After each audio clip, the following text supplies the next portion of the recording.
Lessie Skiba and Emma Walsh, welcome to Riding Tie Tongue Tied. Thank you. We're happy to be here. Yeah, I'm very happy to be here. Well, you are here because you pulled off some pretty amazing things during the World Championships. The first day in the long course, I know that you were pushing the other teams all day long, and you finished in third, but you finished an incredibly strong third. But then you followed that up the next day with a short course with basically running away with the field. You finished 13 minutes ahead of the next team, and then that's pretty good. And so, congratulations first. You guys are world champions in the long course, and you just did amazingly. And I want to talk to you a little bit about all of that. But before, I love to get a little bit of the background. And you guys are world champions. That makes you superheroes. So, like superheroes, you have an origin story, and I doubt that you got bit by a radioactive spider, but who knows? But we'll see. But let me start, Leslie. What is your origin story? How did you get involved in running and in riding, and then in riding time? Yeah, so I have more or less been running, I feel like my whole life, doing local 5Ks, never really super competitive. Ran track and cross country in high school.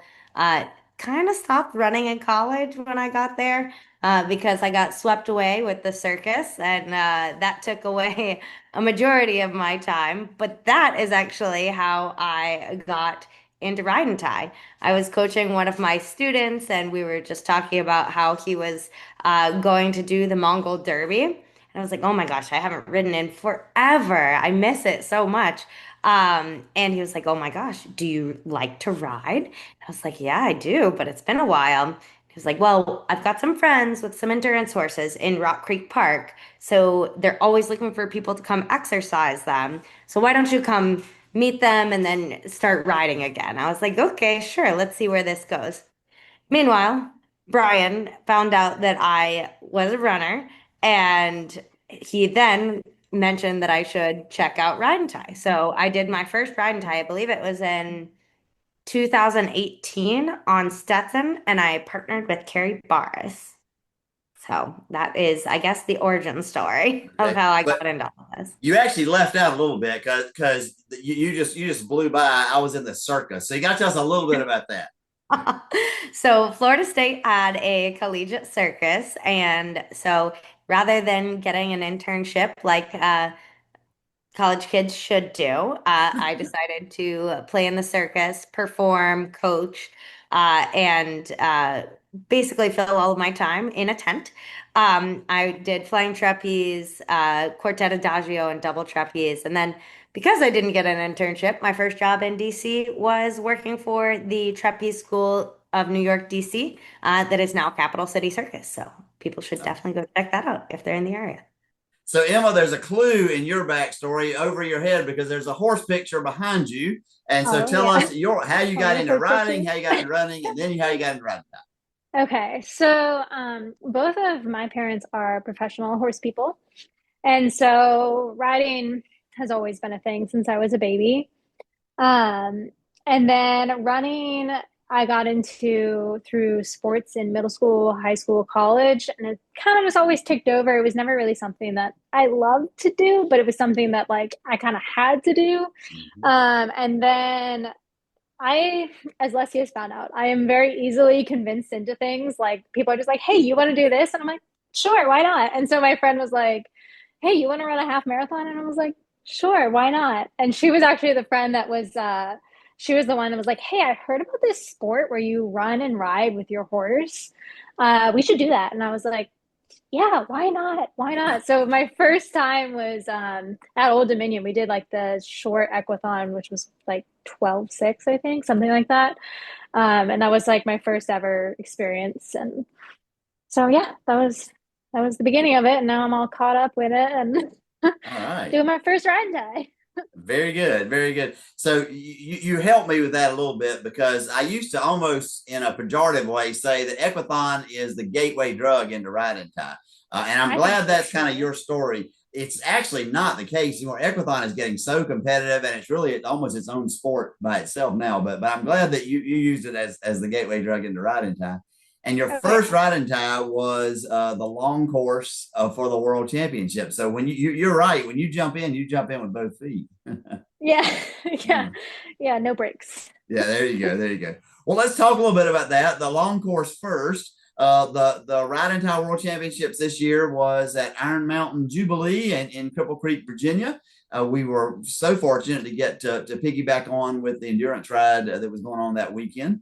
And our long course was on Friday. And Leslie, just kind of tell me a little bit about the story of that day. And then Emma, you just jump in whenever you want to and fill in details. And y'all tell me what that day was like. Yeah, so the long course, it was long. It's very long. And there was a lot of gravel, and it was exactly not the same as what I remembered. So, because we had done, or I had done Iron Mountain a couple years before, and there was that nice new little jaunt that continued up the mountain. And it was honestly really cool because it was kind of a foggy morning, and running through the clouds was just awesome. Granted, I was exhausted and probably should have trained a little bit more. It was still pretty awesome. And being able to see the other teams and catch them and go back and forth. So I'm sure you all talked about this before, but um, the the top three teams, we were all kind of neck and neck. And seeing Chris, I always feel like it's a win when I see Chris. I'm like, oh my God, I'm gonna get him. And then Lauren and Jordan, we went back and forth. We saw both of them quite regularly, and we're kind of leapfrogging with them and trying to stay in front. And at the last, I don't know, probably 5 or 6 miles, they took us over. Yeah.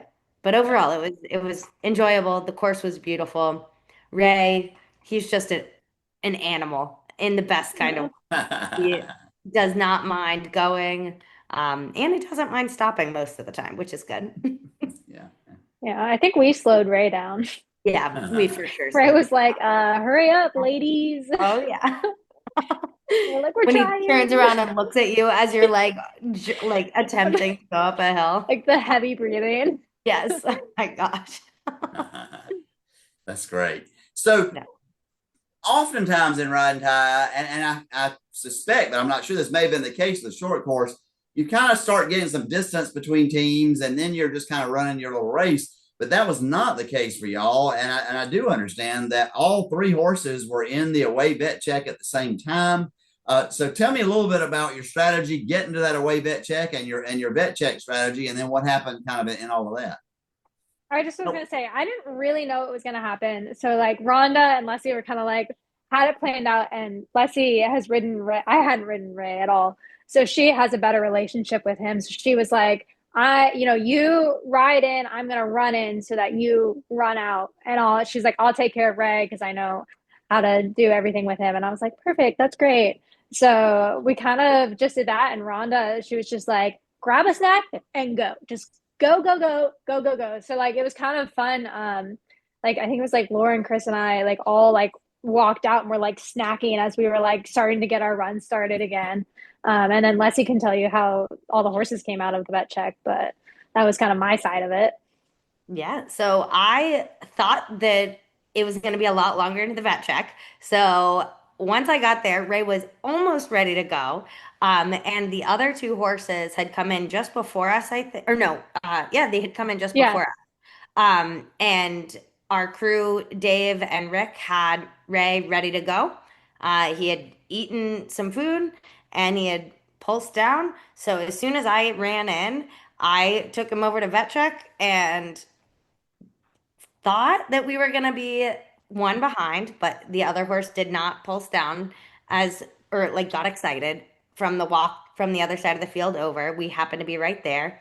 Also, again, Ray is just an athlete. And so we ended up jumping a little bit there, and we were the first ones out of the vet check. And I rode that pony hard and caught up to Emma pretty quickly. And he was really responsive and just really great. So we got the electrolytes in. That was more or less done before I got there, so it was quick and easy. Super, super. So that's the first day. You come in third, and then Leslie, what was it like to finish third the first day, and then just come roaring back the second day and win the thing? What was that like? Well, I think finishing third the first day is what really lit a fire under both Emma and I Ah, to just act like someone's chasing us on our tails the entire ride. So I would say that was really what changed. We shortened up our ties significantly too the second day. Dropped it down. We were trying to do about half mile, which is generally what you want to do. But I'm a lot quicker at the short distances and get a lot less tired. So I think the shorter ties definitely helped us break away at least the first 5 or 6 miles of that short course on Saturday. so define shorter tie. How far were you going? If we were on a big hill, it might only be a quarter mile. Mm-hmm, mm-hmm. Yep. And if it was a longer, straighter uh, part of the trail, might be 3/4 to 0.4. It just kind of depends, or 0.3 to 0.4. Yeah. And then Emma took some of the long downhills, and so she probably was running closer to 0.75, like 3/4 of a Mm-hmm. mile on the downhill. Yeah. I don't do downhills anymore. Yeah, no, it was good, and I was just like, especially like the really rocky ones, I was just flying down the hills, and we picked up a hound dog on the way down, so that was fun. He stayed with us for Buster. like, what, he was like with us for like 2 miles or something. Yeah. But it was good. I mean, we were just like, I think we had a better rhythm because we'd never done. I mean, obviously, I hadn't done it before, but we'd never done a ride and tie together, so I think we had a better rhythm the second day, and being like, are you good? Like every time we pass each other, we'd be like, are you good? Do you want the horse? And like, it Mhm. just like, we were able to like flip back and forth and be like, no, I'm still good. Or like, yeah, give me that dang horse. I also think that we like the better rhythm is absolutely true. And I feel like we started to know where we would gain more ground. Like I knew you were really strong on certain parts and you knew that I was stronger on other parts. And we did ask, but I feel like towards the end of it, we didn't necessarily need to. Yeah. No. Yeah. And I will say, like, I personally, compared to the longer course, although the longer course was beautiful, the short course was just for me a way better running course. Like, obviously, because it's shorter, but I just think there was less like long inclines. So, like, you just weren't like fighting that like mountain the whole time. It was Yeah. like, all right, we got And a little sketchy ways, ties. but not, yeah. And Oh, So yeah. one of the features of the short course this year was we went through the rangelands, which is 2.5 to 3 miles of fairly open ground. And that shifts your strategy some because you just can't find a tree anywhere to tie. How did y'all manage the rangelands? well, it was really funny because we were in the woods right before the rangelands and we had like run up on some 50 milers. And so I kind of got, well, Leslie got caught up with them and Ray was like, we're going. And I Yeah. got caught I could up not stop behind. him to give him the horse. And she was like, okay, I'll get him stopped. And he just kept going. But I got caught up behind them and like couldn't get past their horses. Um, but it kind of worked out because Leslie kind of hopped off right at the beginning of the rangelands. And so we swapped there. And then she told me, Leslie was like, there's a lone tree. There's a lone tree out there. And you can get this tree. You're golden. And it was there. It was like a beacon. I was like, there was this really, really long hill. And I was like, oh man, Leslie's going to have to fight up this hill. I got to find a tree. And like, you're looking and there's like nothing. Yeah. And all of a sudden you come up above the hill and it was right there. And I was like, perfect. So we Yeah. like tied right there. And I don't know. And then It was I pretty caught you good. at the photographer on Mm-hmm. Ray, and then we got an awesome photo there, which was great. And then so we just did like it's a long stretch, but it's beautiful. And it Yeah. wasn't too, Yeah. which was Yeah. And it nice. wasn't too hot. Yeah. Yeah. Yeah. That would have been brutal. Yep. Yeah. Yeah. And then once you're done there. Like it's That's just a right. Yeah. little jaunt up and you're at the vet check.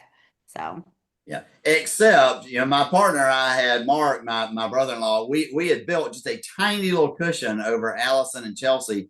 And it looked like we were going to come in fourth place in that short course. And he missed that last turn. I don't know if y'all knew that because y'all were so far ahead of us. oh And so I'm no. thinking we've got it because I'm on the horse and he's ahead of me and they're both behind me. And something I think we've got it. All I got to do is make this course and he's just got to run up that hill at the very end, almost end of camp.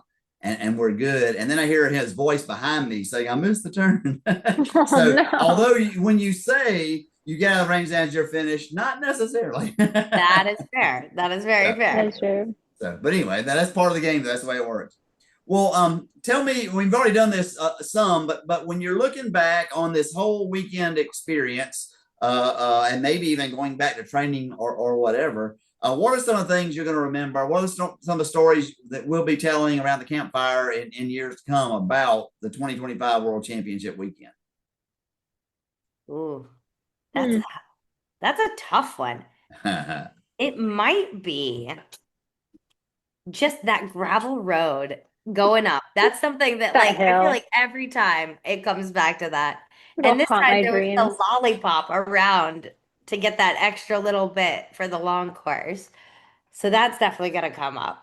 Okay, so let's talk about that for just a second, because that's like a 3 or 3.5 mile uphill, good hard packed gravel. You can move out on the horse, but there's not great ties because you're on a road, and on one side there's pretty big steep drop off and that kind of thing. So how did you manage that road? So I think for the most part, we ended up waiting like It that's was when we had the long. really long exchanges. It was about a mile Yeah. between them. Yeah. Yeah. You just had to kind of like find the safest spot you could and go with it. But that was tough. I mean, because Yeah. especially because like Ray just like ate it up. He was like, let's go. And I'm Yeah. like looking, and I'm like, I can't find a tree. Yeah. Leslie, I'm so sorry. It was And then fine. I just like hopped off and booked it as fast as I can to try to make up the distance for her. But that was long. Yeah, yeah. And that one for us was, we actually tied pretty short every quarter or 3/10 of a mile, but we were on my brother-in-law's horse and he's fairly chill. And so at one point, Mark just had the rope kind of wrapped around a rock, and it really was, if he had just pulled back, it would have fallen off. And I tied to a couple of tiny little twigs. Oh, I don't And trust. my thinking was, now, yeah, Ray would be a little different. I realize that. But my Yeah, thinking was, well, if he pulls loose and is moving, he's either going downhill to Mark or uphill to me. It's And true. so he's got no other place to go. But that could be fatal last thoughts. But anyway, that was the way we did that hill. That hill really was quite the challenge. It was it nice to was. get to the top and make your way back down the other side for sure. Oh yeah. Absolutely. Yeah, Yeah. I think good. Okay, Emma, what will you be remembering in years to come about this weekend? Um, that hill will definitely haunt me. But I also feel like it was like a really good learning experience. We actually kind of learned this about the horses when we were up in Michigan, is that like each day they race, they'll get faster and faster. And I was kind of dreading the second day, and I was like, man, we could like we were kind of talking about like, we're just gonna run our race. Like we're still gonna try to be competitive, but we're not gonna worry about it. Like there's some fresh legs out there, like they're gonna beat us, like, but we're gonna really try. And I feel like we kind of like broke out of the gates, like just feeling fresh. And like the further we went, the better we felt. I mean, at least for me, like I I was just like, oh, maybe that vet had a point. Like, yeah, you I just keep agree. going and all of a sudden you just keep getting better. Yeah. But Oh, for yeah, sure. Because at the end of that one, we felt like we could have done the 30 yeah, again. I Yeah. was ready to Yeah. go. Yeah. Well, that's great. Anything else you remember, either one of you want to mention? Whew. I just think that like, although like for the 30 course, like everybody was competitive, especially in that top three, everybody's so nice. Like we're Mm-hmm. all just like cheering each other on and like rooting for each other. Even though we all want to, I just, for me, that's just such a great experience. And I found that about the endurance world and the ride and tie world, but it's just a nice reminder that we're all out there for each other. Every time I pass Chris, he's like, "You're doing great." I'm like, "I'm suffering," but it's really fun. Yeah. That trauma bond. Yep. Yeah. Trauma bond. That's a new word to me. That's good. Yeah, yeah. Well, and that really is. That's one of the things I love about our sport too. I mean, out on the course, we're all business, we're working hard. We're not gonna. But if somebody were to have a problem or whatever, we would of course stop. But you really want to work hard and compete hard. But then at the end of the day, we all sit back and have fun, sit around the campfire, or whatever, and tell stories and have a good time together. And it couldn't be better. I'm with you on that one, Emma, for sure, for sure. Well, congratulations again, world champions. Congratulations, Emma, starting out your riding tie career just with a bang. And I look forward to seeing you guys, I guess, more on the trails in races and in the future. Fingers crossed. Yeah. All Thanks right. for All having right. us. See you soon. Bye bye. Thank you.